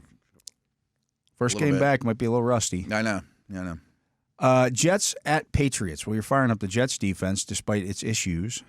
No on the Patriots. No on the Pates. Yeah. They're Their bad. defense They're is falling bad apart, too. offensively and defensively now. I'm hearing stuff that they're trying to trade like Uche and some of those guys too, which makes sense. Falcons at Buccaneers. Is the Falcons defense playable this week, given what we've already seen with some of the? That's what I was leaning towards. Maybe. I mean, Bucs don't have any receivers. I'm not playing the Bucks D. No. Yeah, I think so. I mean, the Bucks don't have a run game and they don't have receivers. Eagles at Bengals. We're not willing to say the Bucks are one of those teams you stream against every week, but No. they might be knocking on the door. They're knocking on that door, yeah. What game was next? Eagles at Bengals. No and no. Oh, no. There's not a ton of options. Here's a good one. The Saints are at the Chargers. Oh, yeah. I actually did the 2 defense thing in anticipation of this with the Chargers. Yeah. Yeah. Bills at Seahawks. I don't feel good about either one of those. Although I think Buffalo could get some sacks. Yeah. I don't love it, though. No, I don't love it either. The offense was pretty darn good last week. Bears at Commanders. You never starting the Commanders defense, and never start anyone against the Commanders. Yeah. No. Even Bears with D's really good. Even with Marcus Mariota. If he starts, I'd think about it. I'd give it some thought, but I probably wouldn't dump the Bears if Mariota starts. Ooh, Panthers at Broncos. Oh, Denver's great. Carolina's unstartable. Unstartable, even against a Broncos offense that does nothing. Yeah. They're the worst defense in the league, I think. The Chiefs are at the Raiders. Well, the Chiefs are in every league, and you're happy about it. Oh, my goodness. No on the Raiders. Cowboys at 49ers. No and no? No and no. Niners aren't a must-start by any means. No. And then Giants Dallas was last year. They're not. Giants at Parsons ever Steelers. Back? They didn't go on IR. They're saying like maybe week 10. Okay. So still a couple weeks away. Yes on Steelers. Giants aren't the worst one ever. Yeah, they'll get some sacks. The sacks they're a really good pass rushing Yeah, team. they'll get some sacks. But I think 5.2 yards per carry they give up. Oh, it's so bad. We've had a couple discrepancies of yards per carry allowed versus yards per carry. Theirs is minus 1.5 yards. It's about as bad as you can get in the NFL. That's like as bad as you can get in the NFL. Horrendous. You're right, Matt. There aren't any. There's not a ton of streamers. There's nobody off this week, which is what makes it really weird. There's no streamers, and everybody's playing. It's not all the matchups are crazy. All the good defenses are playing really bad teams, and you probably just roll with what's on your roster 9 out of 10 times at this point. I don't see a lot there that streaming wise. No, there was like Atlanta, but none of them were great. Yeah. Yeah, I mean, it's all like Lions, Titans, and Texans, Colts, and Packers. I guess the Packers would be one. Packers are a decent one. At the Jaguars. Yeah. I don't know who would be a cheap DFS one when we get to that point of the week. Jaguars now a team coming back from London who were over there for 2 weeks without a bye week. Weird. Jets didn't have a bye after they came back either. Yeah. I know the Jets requested it.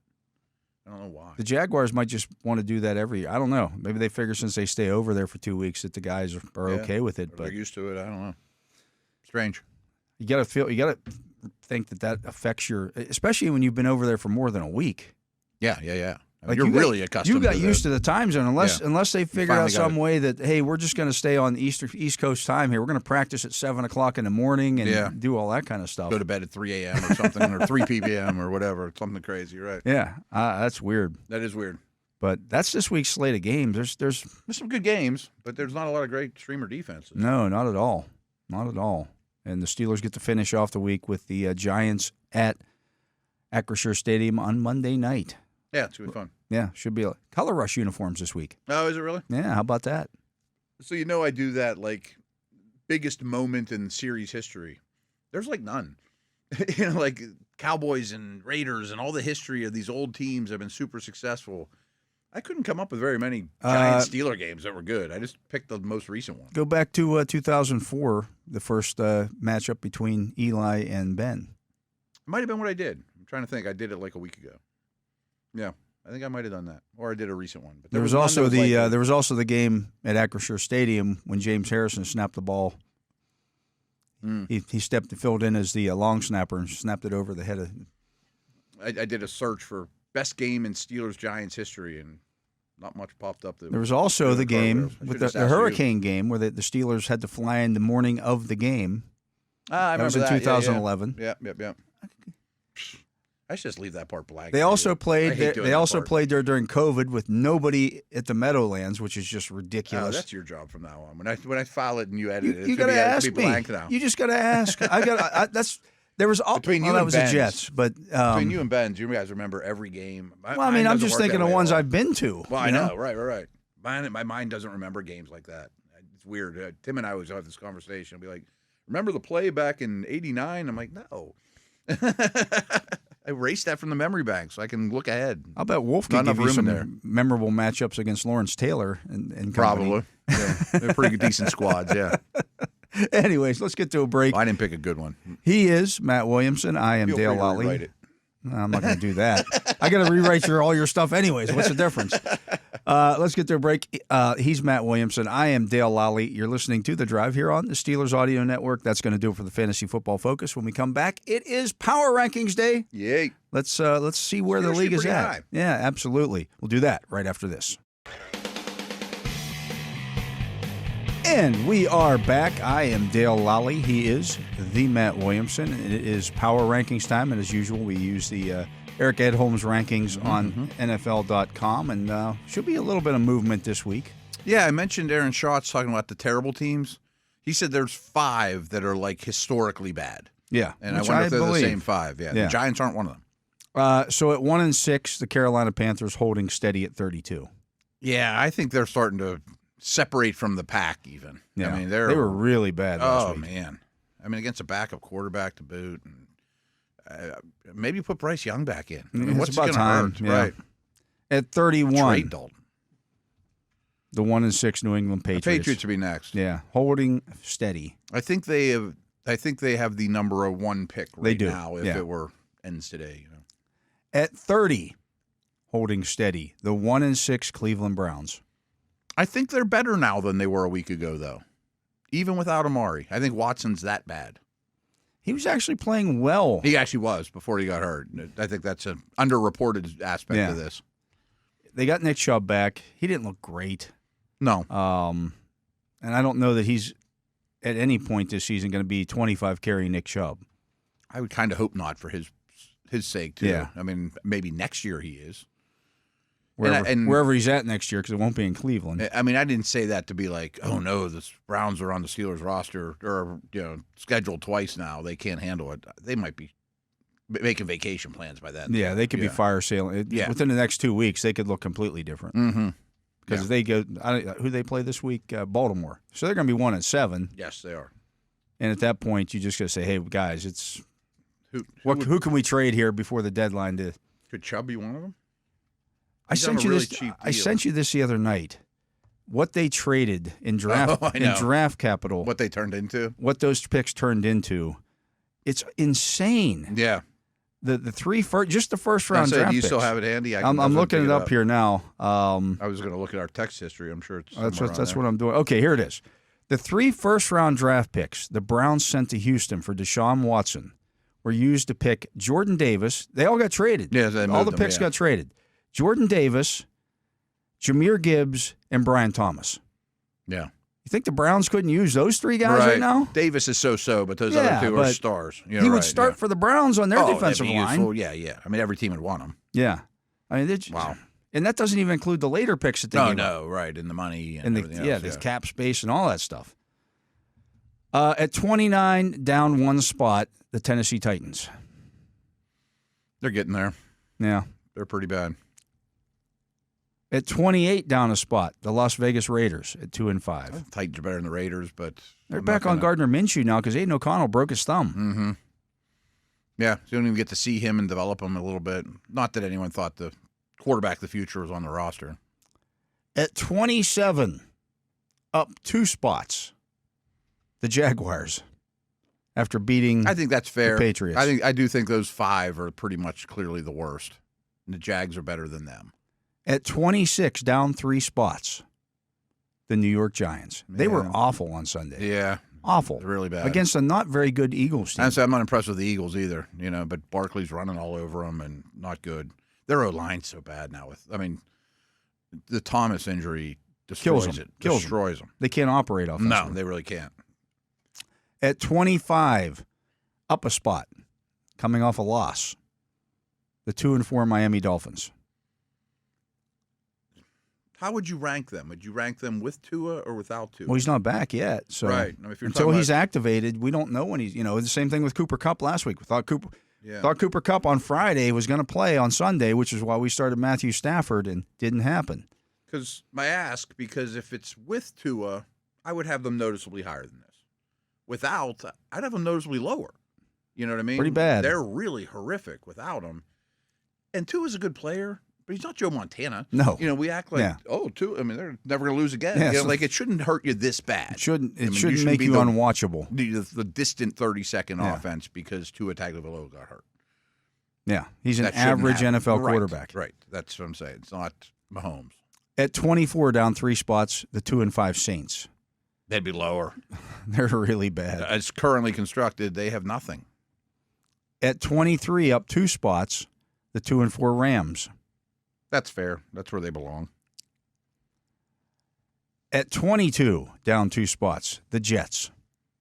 They're 2-5. They're on a 4-game losing streak. They have good players, but they're not a good organization, and they don't play well. At 21, up 3 spots, the 3-4 Cardinals. Okay. I mean, they did some good things. James Conner was really good last night. You know, give him credit.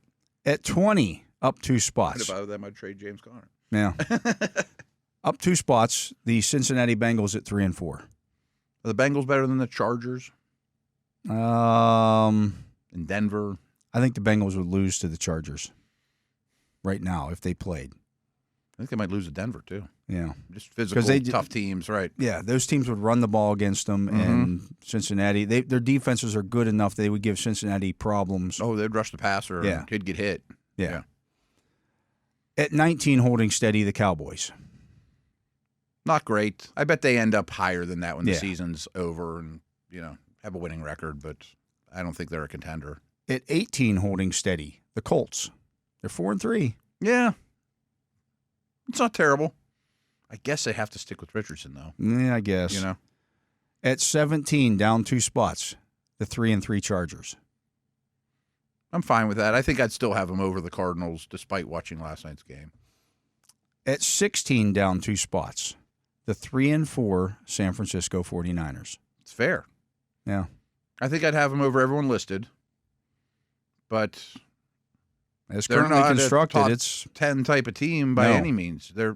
They get run on. The defense isn't what it has been. Everyone just talks about the weapons, but it's not great. At 15, down 4 spots, the Falcons. Not a great loss. Yeah, that was a bad one at home. You're right. A little bit of the luster is gone. Yeah. I'm okay with it there, though. At 14, up 3 spots, the 4-3 Seahawks, who just beat the Falcons. You have to put the Seahawks over the Rams. Yeah. They're trending in a pretty good direction. The huge key with Seattle is when they were getting beat up bad, their D-line was in shambles. Now it's healthy again, and they rush the passer well. At 13, down 4 spots, the 4-3 Buccaneers.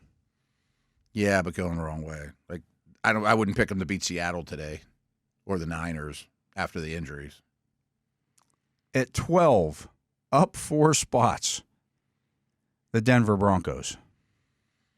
Too rich. They're not the 12th best team in the league. It's getting better. He's a good coach. They're physical. I think they'd be closer to like Bengal land to me. 5 spots lower. At 11, up 2 spots, the 4-2 Chicago Bears. Yeah, I'm cool with that. At 10, up 2 spots, the 4-2 Philadelphia Eagles. This is the problem right now. I love this area. Yeah. I'm not super impressed with this area, but they're better than the Niners and Chargers and teams we brought up. But this is kind of a weak area of the league right now. At 9, up a spot, the 5-2 Steelers. They're definitely ahead of everyone mentioned. They're a better team than anybody that's been, and I know they lost to, I get it, right. They lost to Dallas and the Colts, but that doesn't mean they're worse. Every team on here has got bad losses somewhere. You can do that whole principle. Well, you lost to them and he lost to you. But they're definitely above the Eagles. At 8, down 4 spots, the Houston Texans. I don't love it. The defense is much better than the offense. Like DVOA, they're not even close. Yeah. I mean, one side's Stroud has not had as good a second season. No. And you often see that with these young quarterbacks. They burst onto the scene and then they take a step back. Yeah. I mean, and the whole team's a plexiglass principal team. I mean, remember when they lost the Steelers? How could Steelers lose to this team? Because everyone thought they were bad, and then they were really, really good. They took this huge step, and then you're almost always going to take a step back. At 7, up a spot, Washington. I'm still not 100% believer. I'm not. The Steelers are a better football team than Washington. I think so. Who have they beaten? Like, I'm picking Houston against them right now. Yeah. Would you take the Eagles over them? I don't know if I'm there yet, but I would take the Steelers. Yeah. The Steelers' defense we'll see it in a few weeks here, but they're not running around like, scoring 35 points on the Steelers' defense. They're just not. Yeah. And the Steelers will run the ball down their throat. I am still really reluctant to even say they're a playoff team. I mean, I know I respect what their season's gone, but man, good for them. Yes, but I mean, you blew out the Carolina Panthers, who are dead last on this. Right? Come on. They hung with the Ravens. I mean, like they've had a good year, but they have had a good. They didn't win those games. Everybody kind of hangs with the Ravens at this point, but do you beat them? That's the I'm still not there with Washington. At 6 up a spot, Green Bay. I'm there with them. Yeah. At 5 up a spot, Buffalo. I might have Green Bay over Buffalo, but I think these top 6 kind of stand out. At 4 up a spot, or down 3 spots, I'm sorry, Minnesota. Yeah. At 3 up 2 spots, Detroit. I would have Kansas City at 3. I don't know who I'd have 1, but I have Kansas City 3. At 2 up a spot, Baltimore. I'm not sure if I'd have Baltimore or the Lions 1. And 1 is Kansas City. I get the respect and all that. They're the only unbeaten team in the league. I get it. They're the champs, going for a three-peat. I mean, they're formidable. There's no question, but they're not great. Yeah. A weird stat thing with them is they're super good at success rate. They don't have any big plays, but on 3rd and 7 they get 8. All the time. They're just always they get just enough this year. It's a hard way to live, but it's also outside of Mahomes, who on that offense scares you? Right. Exactly. It's like he has to play really, really well to be a good success rate team. His numbers aren't flashy, but he's doing things behind the scenes that are better than you think. You know? But it's not great. I mean, they're not the team they've been. No, not at all. No. I mean, the defense is actually carrying the team. Yes, it's absolutely. It's Mahomes and the defense. It's what their strengths are right now. The O-line's fine, but they don't run the ball great. Would you trade for a back? I mean, it's easy to say you'd trade for a receiver. But if you could get ATN or Connor. I'd be calling the Cardinals about Connor for sure. Yeah, that's an upgrade even over Pacheco to me. Yeah. Yeah. That makes you a beber team. Makes you catch the ball. Yeah. Pass protect. Does the dirty work. Yeah. They need someone else to be a threat. They really do. Of any sort. Yeah. It would just make them so much better. Mm-hmm. Not put everything on Mahomes' plate. Which is why they went out and drafted Worthy and Brown, but then you lose Brown and Rice. And you're kind of back to where you were. I hate Brown Rice. Yeah, Brown Rice. Bleh. Yeah. Anyways, that's Eric Edholm's power rankings. We see a little shake up there at the top, and the Steelers coming in at 9th. Is that where we'd have them? I would have them ahead of Washington. Yeah. Steelers versus Houston is a conversation. I think I'd have them 8. Yeah. I think that's fair. Mm-hmm. I think they're ahead of the Eagles right now. I feel very good about that. Yeah. I think the Eagles are missing stuff. If the Steelers have a quarterback, I did a mailbag show today, and it was a really good question. They're like, if we can count on the Steelers having a top 5 special teams and defense, I'm like, I think we could probably count on that, right? Yeah. Can they get to league average offense with Russ? That's not crazy. They're not that far from league average now. Right. And then I took it a step further. I'm like, well, what if they get to 12? What's the ceiling of this team? Pretty good. They're actually averaging people will be surprised by this, but they're averaging more points per game than Kansas City. That actually doesn't surprise me, but that would surprise many people. Yeah. Whose offense would you rather have? Right. Right. And going forward, I think it's even more apparent because now I'm in the quarterback situation. Yeah, I know everybody says, well, you got to be able to score a bunch of points to beat Kansas City. No, you have to be able to score points. Yeah, they're not scoring a bunch of points. Now, unless you're going to need a bunch of points. Right. Their defense is good. Yeah. That's the reason they're 6-0. Absolutely. 7-0, whatever they are. Let's get to another break. He is the Matt Williamson. I am Dale Lolley. You're listening to The Drive on the Steelers Audio Network. We'll be back to finish up the show right after this.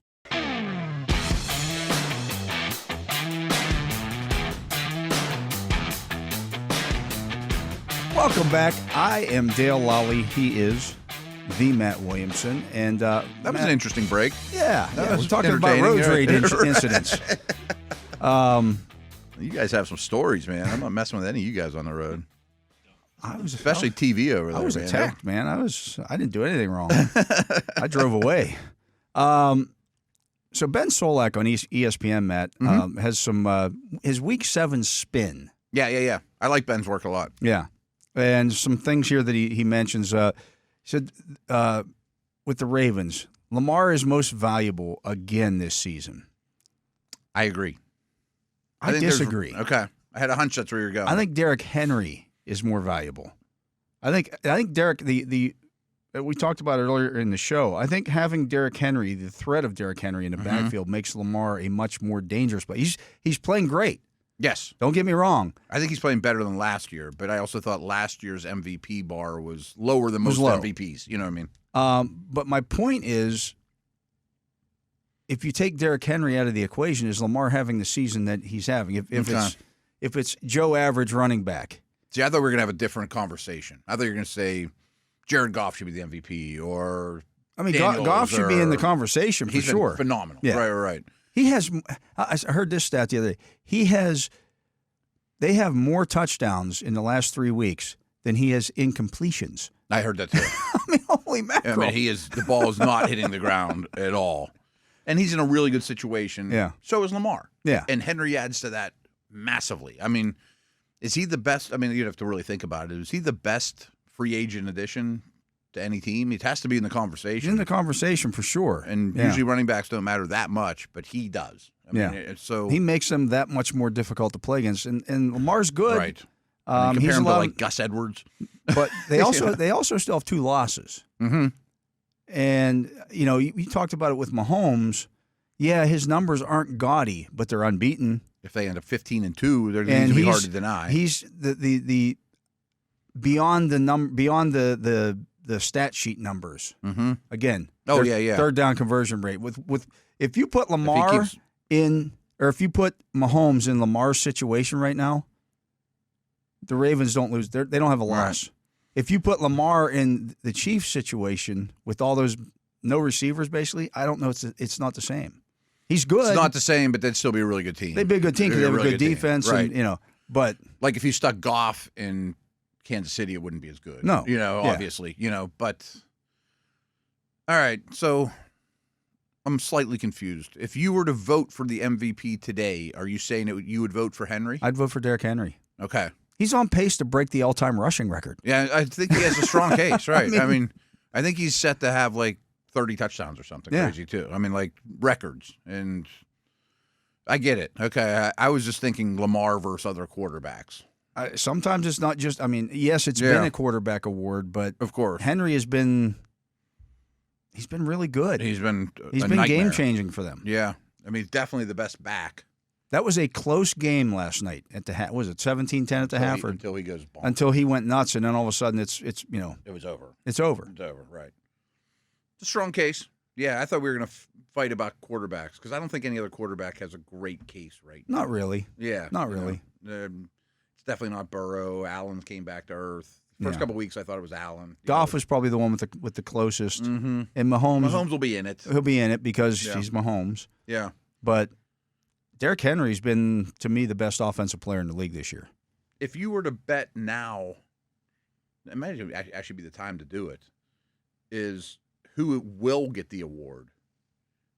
I might pick Mahomes because I don't think he's going to be ordinary. And here's what happens, and we saw this last year with T.J. Watt in the Defensive Player of the Year award. Mm-hmm.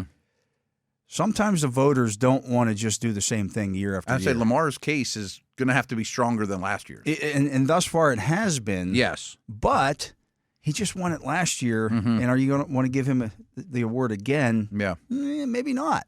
Frankly, I didn't consider any other positions and would have voted Lamar.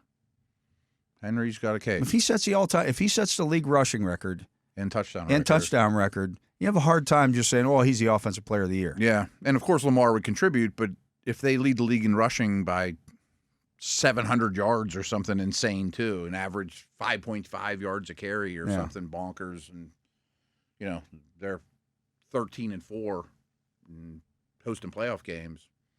He's got a case. I mean, Lamar would probably win it in that case. I mean, just because that's how voters go. But again, are Lamar's numbers going to be historical? And I know he's on pace to run for 4,000 yards or pass for 4,000 yards and rush for 1,000 yards. Is he on pace for 1,000? Yeah, which is pretty darn good. Which is pretty darn good. But if he sets the all-time rushing record, I mean that's a historic move, right? Yeah, and the touchdown record. There aren't any receivers that can win it. No. They'd have to, like Tyreek and Lamb. Yeah, nobody's and those having guys. that kind of season right Chase, now. I mean, they're not Jefferson, no. So if there's any back, it's Henry, and he's a big enough, like him and McCaffrey are the big enough names that could actually win the award. You know, and what it could be, people, the voters might, because there is a human factor to this. Mm-hmm. And by all accounts, Derrick Henry's a great guy. Yeah. And he's never really won anything like that. And if he's the reason why the Ravens were good last year, good enough for, Lamar to win MVP award. Yeah. You add Derrick Henry to the equation, and now all of a sudden, they're this, juggernaut offensively. Offensively, especially. Yeah.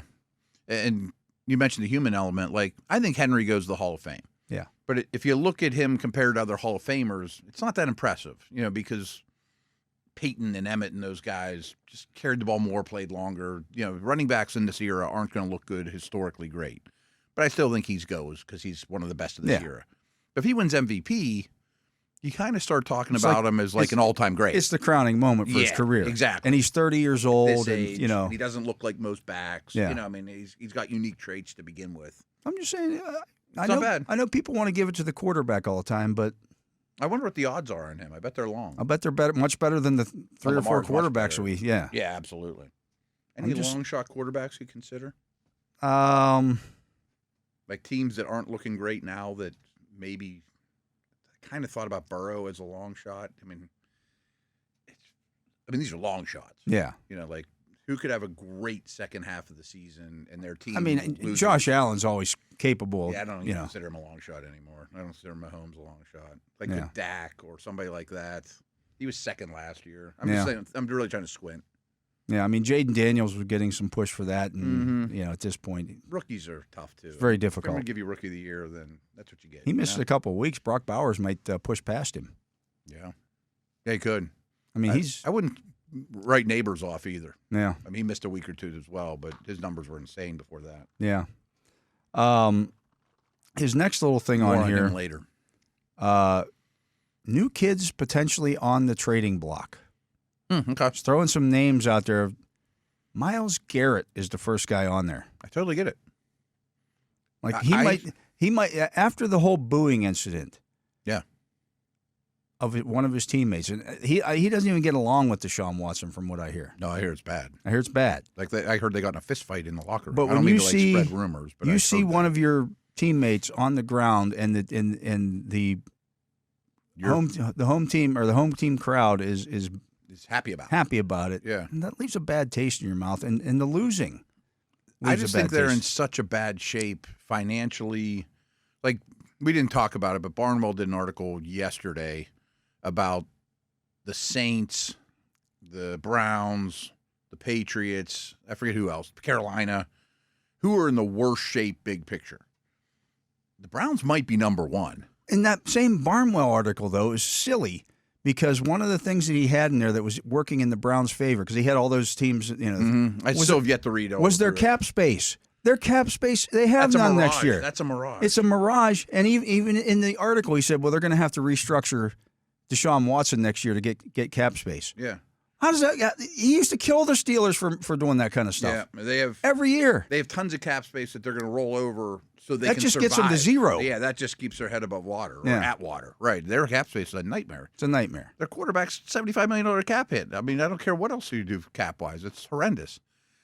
Back to the point though. If I can get 2 first-round picks and maybe more for Myles Garrett, you're probably a better franchise. But you're not winning anything next year with him. He's reached a point in Cleveland where he has to sign off on it. Lions. He has to sign off on it. He just does. I know. It'd be like the Steelers trying with Watt or Cam or something. Right, like you're going to go to the player. Look. This is do you want out? Right. Adams was that way. And, Ayuk. I don't want to go there. I don't have to go there. Yeah. But, man, what do you want if I'm the Lions? I might give you 3 first. Pair him with Hutchinson next year and maybe win it all this year. Browns should say yes to 2. They Do should. and change. They should, but they're not smart enough. I don't think they would. Yeah. Right. They're not going to win anything next year. And before you know it, he'll be kind of old. You got to hop on this stuff when you can. He's their only valuable asset. Yeah. Interesting stuff there. Again, teams in the division with One's playing well. The other one's just loaded with turmoil right now. What if you're a team like Chicago that has a lot of cap space and young quarterback on a rookie deal? I'll give you whatever you want. He's got to want to go there, though. Oh, right. True. Does he want to go to It's Chicago? not a terrible destination, but who knows what he wants. Yeah. Anyways, that's going to do it for the show today, Matt. Yeah, fun one. Absolutely. We'll be back tomorrow. In fact, we'll be back all this week. Indeed. No show on Monday, though. No show on Monday. No show on Monday. We got a Monday night talking football Giants. game. They're not the most exciting team to break down, but we'll give you some Giants tidbits here. Absolutely. We'll do that. Much, much more the rest of this week. But for my partner, Matt Williamson, for Justin Miller, running the hotline here and the op board. We didn't use the Justin Miller hotline today, but we will use it the rest of the week. We got Bob Labriola tomorrow. And for Tyler Vittmeyer, somebody gave him kudos today on the comments, but they completely butchered his last name. Okay. I am Dale Lolley. We thank you for listening to this edition of The Drive on Steelers Nation Radio. Steelers football happens here. The Pittsburgh Steelers Audio Network.